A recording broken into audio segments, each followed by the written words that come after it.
memang berangkat dari PYX Kopi. Apa gitu tadi itu apa namanya memunculkan daun kopi sebagai salah satu produk yang kita coba munculkan dari Desa Batu Ampar. Di Desa Batu Ampar ini dari luasan wilayah itu 791,45 hektar. Itu kan total wilayah desa ditambah dengan kawasan hutan. APL gitu tuh ada 291 hektar dan didominasi oleh perkebunan kopi. Gitu. Sangat sedikit sekali kita itu yang palawija. Nah makanya kalau kita tengok tren perkembangan kesejahteraan masyarakat Desa Batu Ampar itu, kalau hanya mengandalkan kopi rasanya sulit, ya kan? Gitu. Jadi kita perlu berpikir, berinovasi apa yang harus yang paling mungkin yang kita munculkan dari kopi ini sehingga masyarakat itu bisa terbantu. Itu menurut saya yang terjadi di Desa Batu Ampar. Dan saya pikir kan begini, bukan hanya di Desa Batu Ampar, tetapi juga di desa-desa lain yang penduduknya itu juga petani kopi. Pak, ngomong-ngomong soal kopi, kebun kopi ya, kebun kopi itu kalau untuk buruh tani kopi atau petani yang tidak memiliki lahan atau harus menggarap ini berapa Pak? Kalau di Desa Batu Ampar?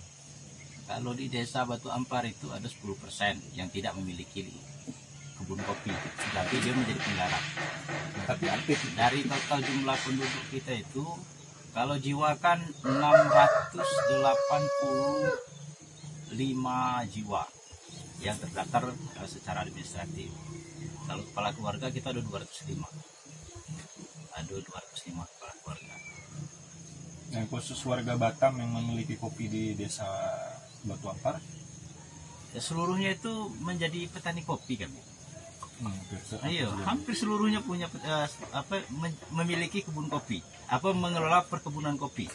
Cuma ada 10% tadi itu dia tidak punya kebun kopi, tapi menggarap kebun orang lain. Tapi ada juga pemilik kebun kopinya dari luar banyak. Dari 291 hektar itu yang di kawasan APL-nya itu ya tidak semuanya adalah petani kopi Desa Batu Ampar. Ada yang dari Desa Pluto, ada dari Desa Etuti, Simpang Betawingin, dan Durian Depun. Gitu. Tempel Rejo. Desa-desa yang bertetangga dengan Desa Batu Ampar.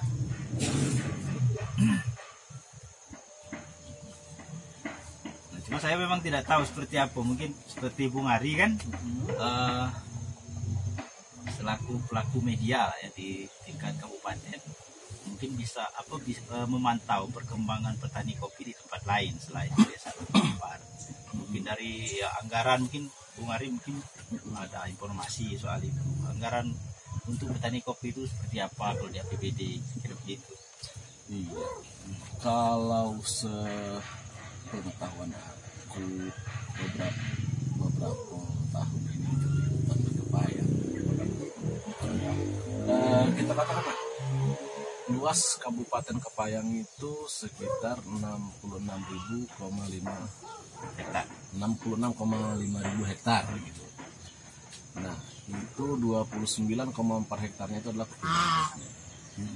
Yang mana 24 hektarnya 24 hektar sekiannya itu perkebunan kopi robusta. Nah, dengan dari luas itu sekitar 800 sekian lah hasil perkebunan itu 800 sekian kilogram per hektar per tahun itu pendapatan petani. Jika dikalkulasikan dirupiahkan itu sekitar 1 tahun itu petani kopi itu mendapatkan 12 juta, sekitar 12 juta per hektar per tahun. Nah, dengan angka seperti itu per tahun kita bagi 12 juta 12 bulan. Berarti 1 juta 1 bulan untuk 1 hektar lahan kopi. Itu belum lagi dipotong biaya Produksi, pupuk, biaya produksi segala macam, belum lagi kebutuhan rumah tangga. Nah, itu data yang dikeluarkan oleh pemerintah Kabupaten Kepayang baru-baru ini terkait luas perkebunan kopi. Kalau melihat dari jumlah itu 12 juta per tahun atau 1 juta per bulan, wajar, sangat wajar jika hampir 30% dari angka penerima raskin di Kabupaten Kepayang itu terdiri dari petani atau penggarap perkebunan kopi. Nah, sementara dari porsi APBD, kalau kita berbicara porsi APBD Kabupaten Kepayang dalam kurun 2 atau 1 tahun terakhir itu di angka 700 sekian miliar. Itu tidak sampai 1%-nya untuk petani kopi. Untuk kopi. Itu aja untuk kopi sambung aja yang program Dinas Pertanian itu mencapai angka 4, sekian miliar lah gitu. Belum lagi dibantu dari APBN. Belum lagi anggaran-anggaran untuk pembinaan, pelatihan segala macam. Seperti yang kita ketahui sudah menjadi rahasia umum ketika memang banyak kegiatan-kegiatan pelatihan terkait tentang kopi, pengolahan kopi, peningkatan produksi. Cuma tidak bisa dinafikan itu kadang petani kopi tidak dilibatkan dalam kegiatan-kegiatan pelatihan atau peningkatan kualitas itu. Lebih banyak yang ikut kegiatan adalah dinas, para pengusaha-pengusaha. Nah, itu yang kedua. Yang ketiga berikutnya adalah tidak adanya bantuan stimulan untuk para petani kopi ini dari khususnya bank daerah, sepengetahuan saya gitu Pak. Berbeda dengan di daerah-daerah lain, itu mungkin bisa kita cek sama-sama mungkin di internet gitu. Kayak Bank Jabar di Jawa, Bank Nagari di Padang atau Bank Sumut gitu. Itu ada. Karena edaran dari BI juga ada itu soal bantuan stimulan atau kredit usaha lunak ya bahasanya itu untuk petani kopi. Tidak untuk sementara di bank lokal kita, bank daerah itu tidak ada. Nah, hal inilah yang kadang membuat petani kopi justru akhirnya secara pendekatan persuasif bergantung dengan para toke. Nah, di sini juga salah satu cikal bakal munculnya kartu-kartu kopi di Kabupaten Kepayang. Nah, makanya bisa dikatakan apalagi dengan saat ini beberapa tahun terakhir pemerintah tuh sangat gencar mempromosikan kopi Bengkulu ke ranah-ranah pasar nasional, pasar internasional. Sementara para garda terdepannya sendiri petani kopi tidak terperhatikan. Tidak terperhatikan. Jadi gambarannya seperti itu sebenarnya kalau untuk kopi di lokalitas, khususnya Kabupaten Kepayang. Itu menjadi miris maksud saya kan begitu. Artinya kita membanggakan misalnya Kabupaten Kepayang sebagai kabupaten yang memiliki potensi kopi terbesar. Itu yang kita selalu dibangga-banggakan, entah itu bupati ataupun misalnya gubernur misalnya ketika mereka berkunjung keluar, baik itu di event nasional ataupun di event-event internasional misalnya. Termasuk misalnya tahun 2020 ini sendiri misalnya Bengkulu kemarin pernah dicanangkan untuk menjadi tuan rumah internasional kopi day kan gitu. Nah, tetapi ini kan tidak berbanding lurus nih dengan petani kopinya sendiri ya gitu. Ditambah lagi pemerintah kalau berbicara soal kopi, pemerintah juga lagi sedang betul-betulnya mensosialisasikan soal kepada petani soal kopi petik merah. Memang bagus, kita kualitas kopi petik merah bagus. Cuma para petani ini kan kewalahan. Pangsa pasar untuk kopi petik merah ini kemana? Mereka harus menjual kemana? Itu. Nah, pemerintah sampai saat ini belum terlihat langkah konkretnya memfasilitasi para petani untuk penjualan kopi petik merah atau kopi premium. Nah, karena untuk kopi petik merah kita tahu sendiri butuh proses waktu yang cukup lama. Dalam proses waktu itu petani ini juga perutnya pun terus berontak, pengen makan segala macam, kebutuhan hidup, sekolah, kesehatan, macam-macam kan. Petani akhirnya lebih, khususnya di Kepayang kalau aku lihat sendiri, petani lebih suka ya petik kopi asalan gitu ya. Dan ini pun didukung dengan dalam tanda kutip kecerdikan para pengusaha-pengusaha, khususnya coffee shop. Rata-rata pengusaha-pengusaha coffee shop mengambil kopi asalan dari petani karena harganya terjangkau gitu, harganya terjangkau, kemudian jual di tokonya dengan klaim bahwa kopi premium Bengkulu, Robusta, Kepayang. Jadi yang diuntungkan dalam hal ini siapa? Tetap Pak, lagi-lagi kita pengusaha, bukan petani. Kopi shop, bukan petani lagi. Mereka beli kopi asal dari petani, dijual, diklaim 1 gelas, 1 cangkir sekian puluh ribu, Robusta Kepayang premium. Nah, brand apa segala macam lah gitu. Nah, itu fakta-fakta yang sebenarnya tidak bisa kita pungkiri dari pasar kopi lokal sekarang. Nah, makanya saya berpikir di desa itu. Kemarin itu kan ceritanya kenapa muncul peyek dan kopi. Nah, peyek dan kopi ini kan sederhananya begini. Kalau misalnya kemarin itu kan ada keinginan dari warga desa Batu Ampar ingin mengadakan perlombaan masak. Waktu itu eventnya itu adalah 17 Agustus. Terus terlintas oleh saya itu. Makanya waktu itu saya sampaikan kepada masyarakat, silahkan lakukan perlombaan masak di tahun 2019, tapi dengan satu syarat. Nah, syaratnya itu adalah semua bahan bakunya itu harus dari desa. Gitu. Saya kasih contoh, saya bilang, kalau orang bisa buat peyek daun bayam, kenapa kita tidak bisa buat peyek daun kopi? Saya bilang gitu. Nah, akhirnya dicoba oleh masyarakat dan akhirnya muncul. Nah, dengan keberadaan peyek dan kopi ini, saya pikir siapa tahu ini menjadi salah satu daya dukung bagi petani kopi. Nah, dalam rangka ya mungkin walaupun tidak maksimal, ini bisa membantu pendapatan dari petani kopi. Nah, lagi-lagi tetapi tidak mungkin ini bisa dilakukan secara sepihak oleh desa. Tentu kita juga berharap dukungan banyak pihak kan, Betul. supaya ini bisa menjadi muncul gitu.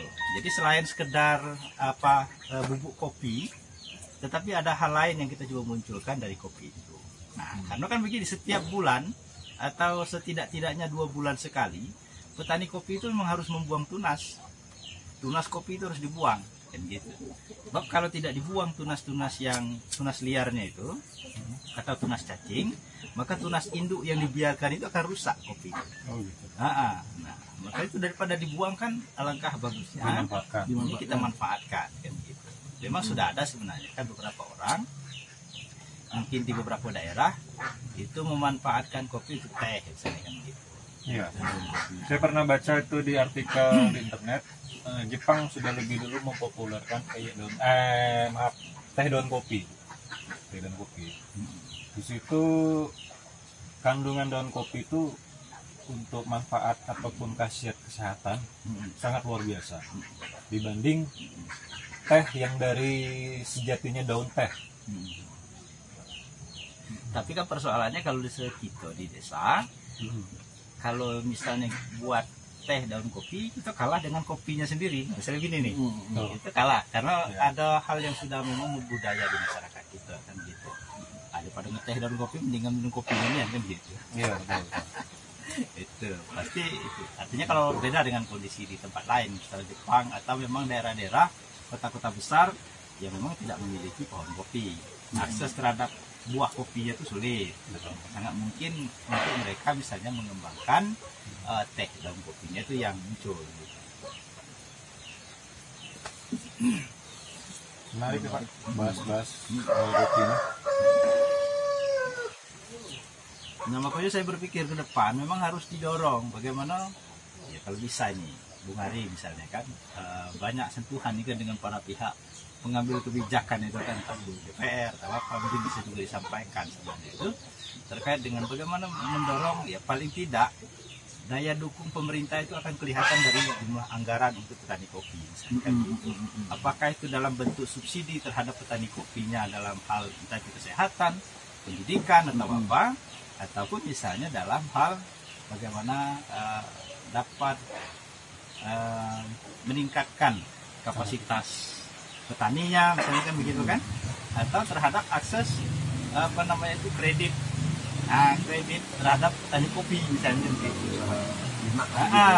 Gitu. Jadi sesuai dengan sosialisasi pemerintah, panen kopi melimpah, petani kopi bahagia gitu. Iya. Saya pernah baca spanduknya tuh Pak di pinggir jalan, spanduk sosialisasi. Panen kopi melimpah, petani kopi bahagia. Tapi kenyataannya yang sudah kita bahas tadi seperti ini ya. Ketertindasan petani kopi masih urutan nomor 1.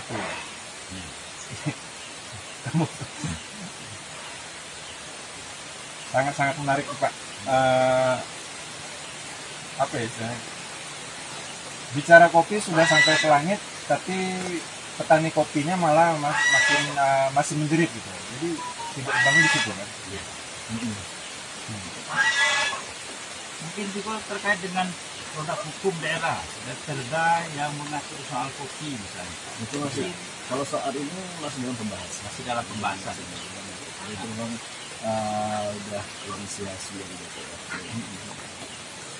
Tapi kan perlu juga nanti dilihat apakah perda itu berpihak kepada petani kopinya atau tidak. Ini kan juga perlu harus dicermati. Nah, begitu. Percuma juga misalnya perda tentang kopi dibuat misalnya kan, tapi justru menyudutkan petani kopinya kan gitu. Sehingga ini harus dibuka ke publik kan.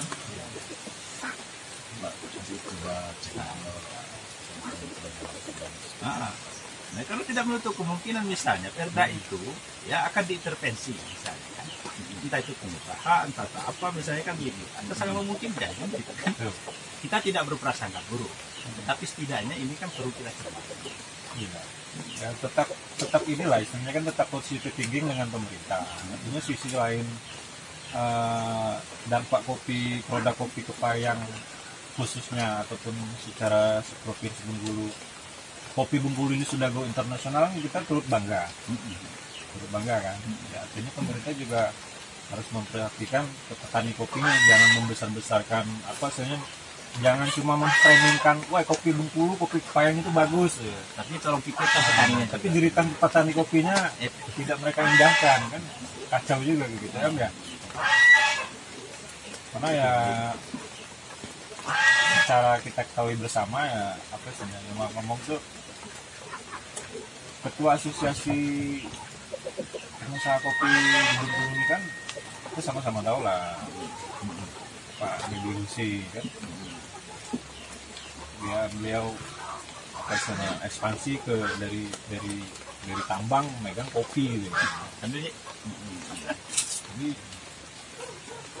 pemerintah ya oke lah bicara soal kopi udah go internasional, oke. Saya juga secara pribadi sudah turut merasakan bangga. Jadi ketika ada kawan-kawan dari luar daerah, kopi Bengkulu katanya enak, ya saya bilang kopi Bengkulu udah go internasional bro ya. Gimana petani kopinya di situ ya masih seperti ini kan, lucu gitu kan. Jadi pemerintah memang seperti dibahas sama Om Ari Saputra ini tadi, di daerah lain sudah menerapkan kebijakan finansial memperhatikan ke kalangan petani kopi dari bank-bank lokal gitu kan. Di pemerintah Bengkulu khususnya mungkin Kepayang tidak ada salahnya mengadopsi program-program panjang itu positif. Panjang itu positif. Jadi biar apa istilahnya ya, framing kopi Bengkulu go internasional itu sesuai lah dengan petani kopi kan, timbangannya tuh sama gitu. Walaupun masih ada juga di Kepayang beberapa pelaku kopi atau petani kopi Kepayang udah punya pangsa pasar sendiri. Karena kan itu tidak banyak, bukan mayoritas. Karena mayoritas petani sekarang di Kepayang itu masih bergantung pada pengepul, itu kopi gitu. Kalau memang ada ya segelintir lah yang udah punya pangsa pasar sendiri, dari itu memang mereka berproses untuk punya pangsa sendiri, tidak bergantung pada pengepul gitu. Atau paling tidak seperti dibilang Om Ari tadi, pemerintah kabupaten sedang menggodok perda terkait kopi ini ya. Kalau bahasa saya sering pernah ngobrol juga sama kawan-kawan soal kopi ini, terapkanlah kebijakan margin terendah harga-harga di toke. Misal kalau sekarang kan kopi fluktuatif nih, kadang 15, kadang 17.000, kadang 18.000. Nah, kalau memang pemerintah pro ke petani kopi, buat margin terendahnya di atas 20.000 kan.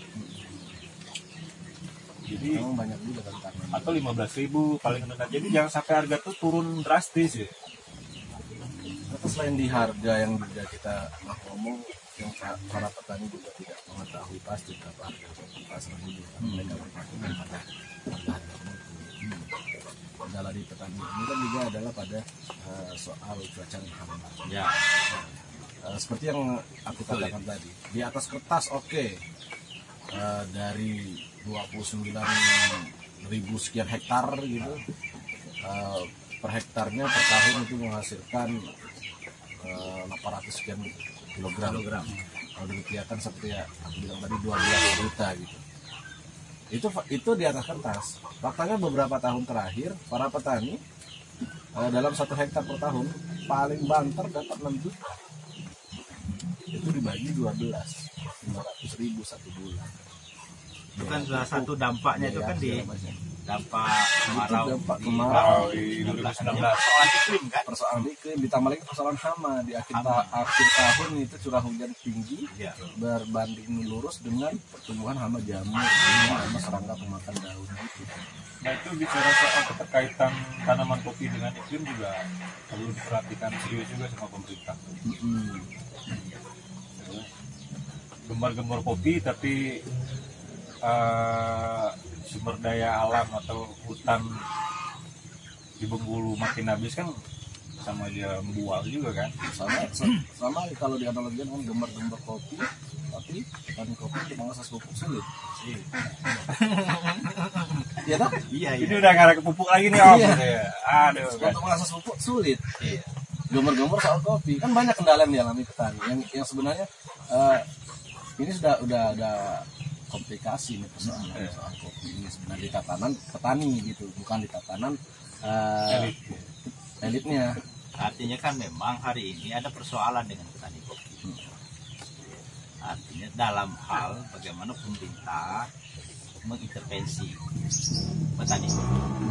Nah ini mungkin yang sebenarnya itu menjadi agenda besar Kabupaten Kepanjang yang memang sebagian besar penduduknya itu adalah petani. Jadi, menurut saya kan ke depan bagaimana ini bisa didorong secara bersama. Nah, setiap visi misi kepala daerah, setiap akan pilkada atau apa, kopi selalu muncul. Momen pilkada kopi muncul semua itu. Kopi selalu muncul. Peningkatan produksi, peningkatan promosi dan lain-lain. Kopi selalu muncul gitu. Tetapi ketika selesai, maka petani kopi tetap tidak mendapatkan apa-apa. Itu Jadi produk ya. iya. Jadi produk kampanye. Produk jual. Jadi iya. Jualan. Isu ya. Kesejahteraan petani kopi. Isu kampanye. Iya. Gitu. Nah ini menjadi miris maksud saya. Karena kenapa kita bicara itu hanya cuma jualan kampanye? Ya kan Pak, dalam momen pilkada daerah, momen pilpres pun muncul muncul gitu. petani, tapi pada kenyataannya ya, pemerintah pusat, pemerintah provinsi itu tidak mampu, apalagi pemerintah daerah gitu. Nah artinya kan begini, maksud saya itu kan kita tidak boleh kehilangan arah, ya kan? Tidak boleh menjadi kehilangan arah. Kalau memang kita berkomitmen misalnya terhadap pengembangan kopi atau memunculkan kopi sebagai produk unggulan Kabupaten Kepanjang, artinya ini harus juga didukung, tercermin dari kebijakan pemerintah terkait dengan kopi itu sendiri, baik untuk petaninya, ya kan, ataupun yang lain, gitu kan? Iya, seperti contoh lah program-program optimalisasi Ya, petanian. itu kita tidak boleh ini, maksud saya kan begitu. Dalam visi misi misalnya muncul kopi, pas giliran pelaksanaan kegiatan pembangunan, yang munculnya itu wisata, ya misalnya untuk hal yang kadang-kadang porsinya itu lebih besar tuh dari kopi, anggarannya tuh kan jauh lebih besar itu tuh, atau pindah lagi ke apa gitu. Nah itu yang terjadi hari ini, tidak fokus. Apalagi khusus di Kabupaten Kepanjang sekarang kopi udah menjadi ikon ya. Ya, Kopi menjadi ikon. Kita harapkan ke depannya itu setelah menjadi ikon dengan adanya Tugu Kopi, Iya. sektor kasarnya perkopian, dunia perkopian lokal Iya. ini harus diperhatikan lebih Iya. lanjut ini sebenarnya. Kan lucu misalnya kan, masa misalnya biaya pembuatan tugu kopinya itu ya sebenarnya kan lebih besar daripada untuk petani kopinya, misalnya begitu Benar, kan? benar. Iya kan? Biaya pembuatan Tugu Kopi 5 miliar. Ah, Alokasi untuk pengembangan pertanian kopi 400 sekian pasti miliar. ada. Lucu nggak kira-kira begitu? Benar. Apakah misalnya tugu kopi itu bisa dimakan sama masyarakat? Nggak bisa. Iya betul. Menarik. Ini menarik. Jujur. Iya benar itu 5 miliar untuk pembangunan Tugu tugu kopi. kopi. Sementara program Untuk terkait petani kopinya gitu. peningkatan produksi kopi yang langsung bersentuhan dengan kopi itu di bawah itu angkanya. Iya. Iya. Dan hasilnya wajar ketika hasilnya. Jadi kasarnya kalau ibaratnya itu pemerintah masih setengah kopling lah untuk mempromosikan kopi ini lah, pengembangan kopi. Ya setidaknya ya harus tercermin maksud saya itu dari anggaran. Karena ya tidak dilarang membuat tugu, silahkan saja. Tapi juga harus diimbangi dengan bagaimana petaninya itu supaya bisa lebih baik. Kira-kira begitu. Komplit ini. Jadi kalau kita berbicara kopi itu komplit, Mas Haji. Kopi, optimalisasi kopi, tubuh kopi, pupuk kopi. Tapi ada berpikiran positif lah. Jadi kita tetap positif thinking. Kita tak mempunyai ekspektasi lebih kan. Iya. Mungkin bisa Harapan kita jadi ke depan gitu. bisa jadi tubuh kopi itu sebagai ikonik. Atau entry point lah. Entry point bagi pemerintah daerah ke depan untuk Iya. lebih fokus memperhatikan sektor pengembangan kopi ini lah. Iya. Kita berharap seperti itu. Ya, dan mudah-mudahan kita semua malu kalau misalnya anggaran kopi itu lebih anggaran untuk petani kopi itu lebih rendah daripada tubuh kopi. Iya. Campur itu, Iya. Pak. Ya, Cubitannya pedih ini. Pedas. Ngopi dulu lah.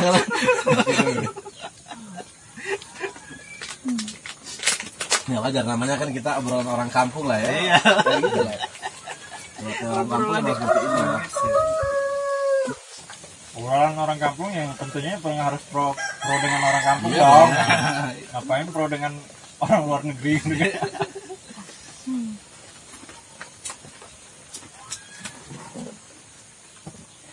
Coba aja misalnya dihitung. Kalau misalnya acuan untuk menyusun anggaran yang berkaitan dengan kopi misalnya. Kalau misalnya data pemerintah berapa kepala keluarga kopi kalau kabupaten? Petani kopi itu di angka 15.000. Di angka 15.000 misalnya kan. Kurang Artinya misalnya anggaran untuk satunya itu adalah 1 juta, itu kan bisa tergambar. Iya kan? Ya. Itu paling tidak menjadi acuan kan. Artinya ada 15 miliar harusnya untuk petani kopi gitu. Itu dalam bentuk aplikasi kegiatannya kan bisa banyak hal kan? Ya, Bisa bentuk pengobatan, bisa itu dalam bentuk subsidi atau apa kan. Ya. Tapi kalau itu misalnya menjadi rujukan jumlah petani kopinya itu maka akan muncul angkanya. Sederhananya begitu lah. Sederhananya ketika di atas kita berbicara teori masalahnya segitu, dan tapi dalam implementasinya ya berat. Verifikasi proposal untuk dapat bantuan kopi itu ya cukup udah jadi rahasia umum lah gitu. Cuma kecamatan-kecamatan tertentu yang dapat gitu, yang punya koneksi dengan leading sektornya. Ya, tidak berat. Kita gamblangkin lah gitu. Jadi kesannya berat ya. Berat gitu. Kalau bahasa orang Jawanya angel. Angel. Kalau saya kan gitu aja deh.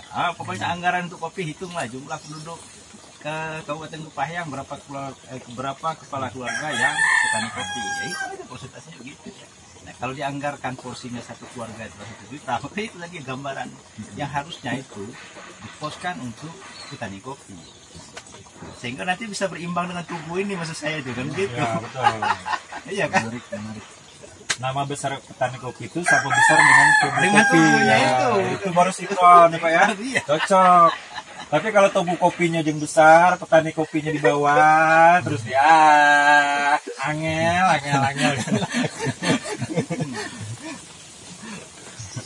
Nah, saya kan mengadopsi itu kan bantuan politik untuk partai politik.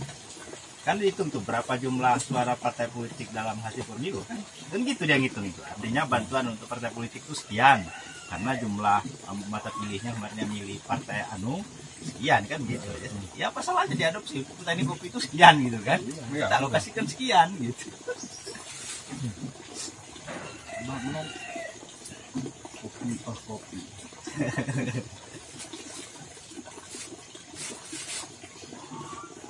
Satu lagi tuh yang sepertinya kayak penyakit berkelanjutan.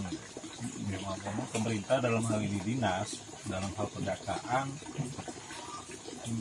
melulu ya, selalu ada pendataan, pembaruan pendataan, tapi untuk implementasi ke istilahnya stimulan tuh kadang tidak sinkron.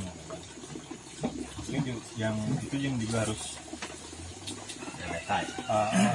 yang harus diperhatikan juga. Mungkin dari Om Ari selaku media bisa maksudnya gini, bisa pendataan kebun kopi, petani kopi ya. Nanti ketika pemerintah mengucurkan bantuan, karena ada beberapa petani kopi yang tidak dapat. Ada yang menarik, jangankan untuk mengakomodir, melakukan penilaian dari indikator keberhasilan suatu program pun pemerintah daerah masih kelambatan. Katakanlah dalam beberapa tahun ini yang menjadi trendsetter untuk dunia perkopian program pemerintah Kabupaten Kepulauan adalah program kopi sambung. Yang dulu beberapa tahun lalu, 2 atau 3 tahun lalu, program Sejuta Kopi Stek kopi sambung. Sampai sejauh mana keberhasilan dari program itu? Sejauh mana program itu bisa mendongkrak produksi kopi daerah? Sampai sekarang who knows? Siapa yang tahu? Termasuk misalnya mengukur soal seberapa besar pengaruhnya terhadap peningkatan kesejahteraan Itu petani kopi. siapa yang tahu? Kemudian aku pernah juga ngobrol-ngobrol sedikit dengan beberapa dari sektor. Mereka kesulitan menghitung hasil dari program itu karena apa? Masih bercampur dengan kopi-kopi biasa masyarakat. Ya, kita selaku warga, katakanlah yang bahas tentang netizen, ya tidak tahu bagaimana mekanisme penghitungannya. Dan kita kan ingin mengetahui yang mana ini berhasil mendongkrak angka produksi kopi lokal. Kalau memang ini tidak berhasil, kenapa program ini harus dilakukan? Kan itu. Dan sejauh mana program itu bisa bertahan atau terus meningkat di tengah kondisi petani kopi yang bisa dikatakan kacau dengan kondisi iklim yang berubah-ubah, kondisi penyakit lahan, kondisi lahan pertanian, ditambah lagi kondisi berkurangnya perkebunan lantaran pembangunan. Sejauh mana itu bisa membantu? Kan sampai sekarang itu jadi pertanyaan publik juga. Akses informasi juga tidak didapat oleh masyarakat untuk hal itu. Itu harusnya Atau itu memang terbuka. itu belum dihitung. Dan memang belum dihitung kan? Itu kalau dari kita kades kan tadi kopi nih, itu yang dijelaskan Om Ari tadi itu stek Stek atau kopi sambung. itu berapa tahun Pak? Kalau di stek itu sebenarnya 1 tahun dia sudah panen, tetapi maksimalnya itu agungnya istilahnya itu kan tahun kedua. Harusnya nggak panen kalau 2018 programnya tahun ini. Sudah panen. Makanya kita tanya berapa produksinya gitu, dari program 1 juta kopi sambung. Oh, artinya ketika pemerintah memprogramkan sesuatu yang bagus untuk petani kopi, tapi pemerintah kesannya masih belum ini ya, apa sih, melihat dampaknya, menghitung dampak, Karena mengukur dampaknya. dalam setiap kita berbicara program itu kan untuk menilai hasilnya kan adalah indikator Betul. keberhasilannya. Nah, apa sih indikator keberhasilan itu? Berapa angka produksi kopi? Sesuai nggak dengan output yang ingin dicapai pada program awal? Kan caranya kan ada output yang ingin dicapai. Iya. Nah sampai saat ini itu masih dipertanyakan gitu. Gitu. Kalau memang cocok, berkelanjutan. Nah, lanjutan, nah itu. Kalau tidak, ngapain diprogramkan lagi? Kenapa diprogramkan lagi? Karena itu jujur aja setiap tahun itu APBD mengalokasinya. Anggaran, bahkan APBN pun mengalokasinya. Anggaran untuk kopi sambung atau kopi stek. Dan cuma hasilnya berapa gitu. Iya, iya. Kita ingin tahu apakah sesuai dengan anggaran yang dikeluarkan 4, sekian miliar. Betul. Kalau hasilnya masih sama dengan data yang saat ini, yang 1 hektar bercampur hanya 800 kilogram, 800 sekian kilogram per hektar per tahun, apa dipertahankan program itu? Artinya tidak berhasil. Hasil artinya. Ditambah lagi secara aplikasi lapangan, hitung-hitungan di atas kertas dari capaian yang di data yang dikeluarkan pemerintah tidak sesuai dengan apa yang didapat petani. Makanya kalau kata pemerintah 800 sekian kilogram per hektar per tahun, tapi nggak sampai segitu per hektar per tahun di data hasil panen. Kan gitu. Karena program ini udah berjalan 2 tahun, hasilnya kita juga belum tahu. Tapi kita ini kan Kabupaten Kepahyang ini sudah semenjak tahun 2003 sekarang, ya kan?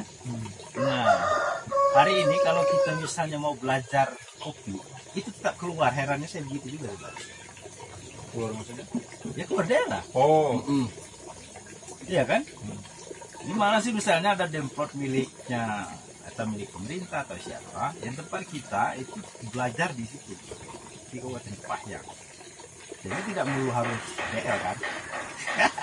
Jarak keluar daerah. Masalahnya DL kopi ya gampar. Iya, khusus kan misalnya demplotnya berapa? itu lucu juga Pak Kades. Jadi ketika kopi Bengkulu ini menggaung ke internasional, tapi petani kopi belajarnya Iya, keluar gitu kan? kan gitu. Kita bicara soal kopi kita. Kita garis bawahi dulu, Mas Haji, bukan petani kopinya yang belajar, pengambil kebijakannya yang Oh belajar. iya, Petani kopinya nggak ada kesempatan untuk belajar. Iya. Gitu. Lucu ya. Rata-rata petani kopi ini belajar otodidak. Iya. Sudah ilmu turun temurun. Iya. Ya itu kan jadi aneh misalnya kan. Ketika kita memunculkan bahwa kopi Bengkulu itu go internasional. Kalau misalnya setiap tahun masih ada agenda belajar keluar daerah, misalnya kan, tidak ada tempat belajar sendiri di Kabupaten Kepahyang atau kabupaten yang lain di Provinsi Bengkulu. Sangat lucu, sangat Jadi ironis. aneh kan begitu. Sangat ironi gitu. Lalu selama ini seperti apa kan begitu. Nah kalau seandainya kita punya kendala nih di Batu Ampat terkait dengan pertanian kopi, kita mau bertanya kan tetap tidak ada tempat. Iya, benar. Nggak punya kita ahli kopi.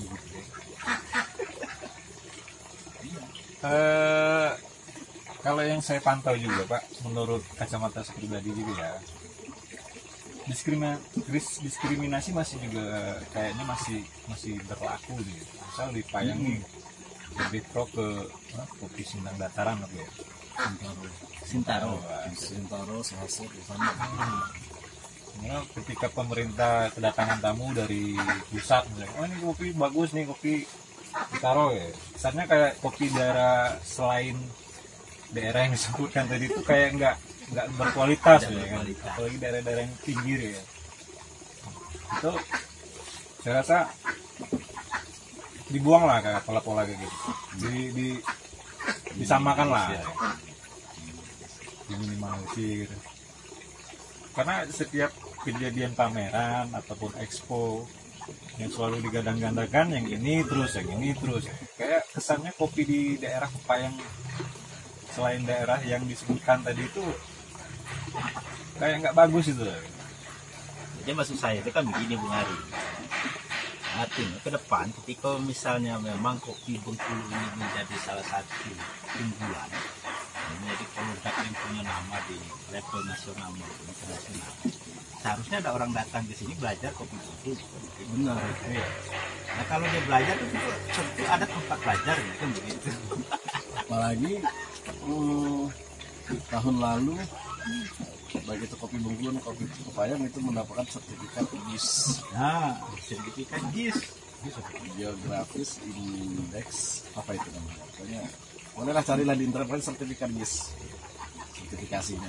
Geografis Index sertifikasi kalau nggak salah. Artinya sudah punya label kan? Sudah punya kopi label Bengkulu, kan? sendiri gitu. Yang mana pengaruhnya terhadap pertumbuhan itu juga jadi pertanyaan. Kitanya nggak lagi, kitanya kan orang kampung. Iya, kita Nggak tahu gitu. Makanya kita selalu menanyakan. Kita orang kampung, kebetulan aku juga orang kampung. Tugas aku ya bertanya. Aku juga bertanya karena profesi aku untuk bertanya gitu. Sejauh mana dampaknya itu?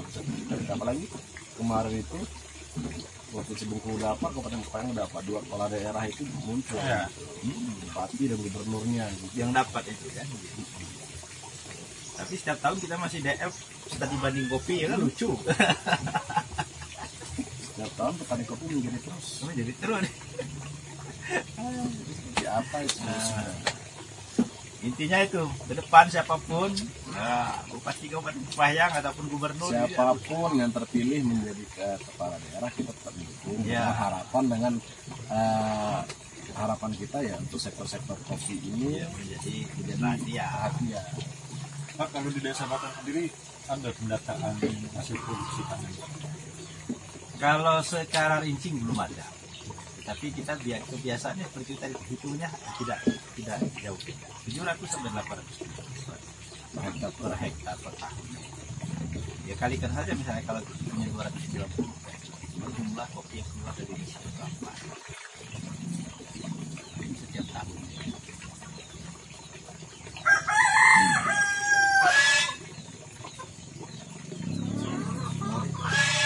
Sudah sore, Setelah itu kita break setelah dulu. dulu. Tutup, closing.